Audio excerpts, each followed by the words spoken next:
আসসালামু আলাইকুম ওরহমতুল্লাহ। বন্ধুরা, আশা করছি আল্লাহর রহমতে সবাই আপনারা ভালো আছেন। আরও একটি নতুন ভিডিও নিয়ে আপনাদের মাঝে হাজির হয়েছি।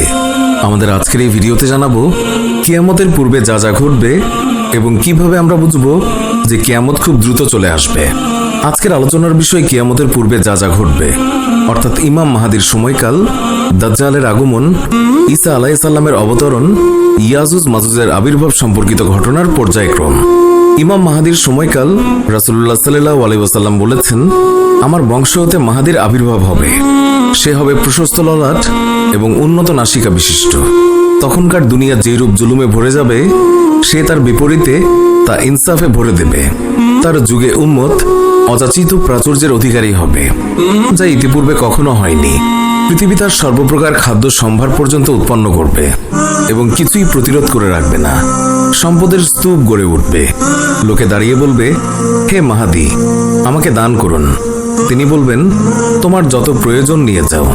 আল্লাহ তাআলা তাকে এক রাতে খিলাফতের যোগ্য করবেন, আর সে 7 বছর রাজত্ব করবে। রাসূলুল্লাহ সাল্লাল্লাহু আলাইহি ওয়াসাল্লাম বলেছেন, কিয়ামত সংঘটিত হবে না যতক্ষণ পর্যন্ত না রোমীয় সেনাবাহিনী আমাক অথবা দাবিক নাহরের কাছে অবতীর্ণ হবে। তখন তাদের মোকাবিলায় মদিনা থেকে এই দুনিয়ার সর্বোত্তম মানুষের একদল সৈন্য বের হবে। তারপর উভয় দল সারিবদ্ধভাবে দণ্ডায়মান হওয়ার পর রোমীয়গণ বলবে, তোমরা ওই সমস্ত লোকদের থেকে পৃথক হয়ে যাও যারা আমাদের লোকদেরকে বন্দী করেছে, আমরা তাদের সঙ্গে যুদ্ধ করব। তখন মুসলিমগণ বলবে, আল্লাহর শপথ, আমরা আমাদের ভাইয়ের থেকে কখনো সম্পর্ক ছেদ করব না। পরিশেষে তাদের পরস্পর যুদ্ধ হবে। এই যুদ্ধে মুসলিমদের 1/3 সৈন্য পলায়নপর হবে এবং আল্লাহ তাআলা কখনোই তাদের তওবা গ্রহণ করবেন না। সৈন্যদের 1/3 নিহত হবে এবং তারা হবে আল্লাহর কাছে শহীদের মাঝে সর্বোত্তম শহীদ, আর সৈন্যদের অপর 1/3 বিজয়ী হবে। জীবনে আর কখনো তারা ফিতনায় আক্রান্ত হবে না। তারাই বিজয় করবে। তারা নিজেদের তরবারি জৈতুন বৃক্ষে লটকিয়ে যুদ্ধলব্ধ সম্পদ ভাগ করতে থাকবে। এমত অবস্থায় তাদের মধ্যে শয়তান উচ্চস্বরে বলতে থাকবে, দাজ্জাল তোমাদের পেছনে তোমাদের পরিবার পরিজনের মধ্যে চলে এসেছে। এই কথা শুনে মুসলিমরা সেখান থেকে বের হবে, অথচ এই ছিল মিথ্যা সংবাদ। তারা যখন সিরিয়া পৌঁছাবে, তখন দাজ্জালের আগমন ঘটবে। উক্ত যুদ্ধ আসলে ইমাম মাহাদির নেতৃত্বেই হবে কিনা তা স্পষ্টভাবে হাদিসে বর্ণিত হয়নি। তবে ফিতনা সংক্রান্ত হাদিসসমূহ পর্যালোচনা করলে এটাই মনে হয় যে সেটা ইমাম মাহাদির সময়েই হবে, অর্থাৎ ইমাম মাহাদির নেতৃত্বেই হবে। আল্লাহ তাআলাই ভালো জানেন।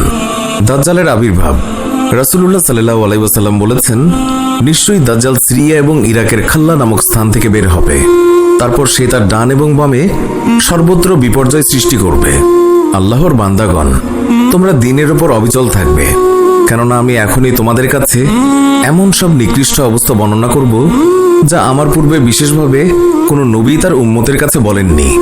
সেই পৃথিবীতে 40 দিন পর্যন্ত অবস্থান করবে।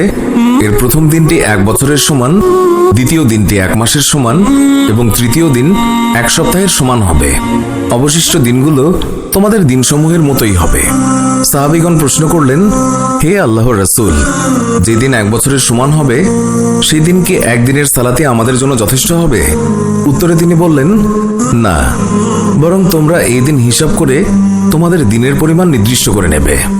সে তার দাবির সূচনায় বলবে, আমি নবী, অথচ আমার পরে কোনো নবী নেই।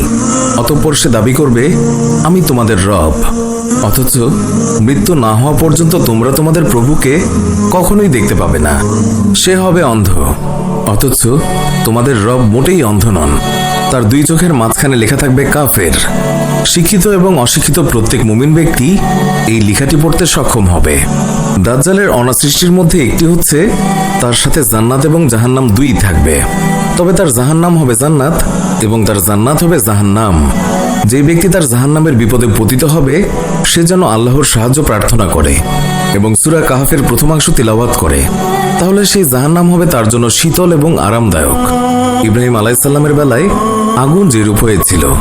দাজ্জালের আরেকটি অনাসৃষ্টি হচ্ছে সে এক বেদুইনকে বলবে, আমি যদি তোমার পিতামাতাকে তোমার সামনে জীবিত করে তুলতে পারি, তবে কি তুমি এই সাক্ষ্য দেবে না যে নিশ্চয়ই আমি তোমার রব?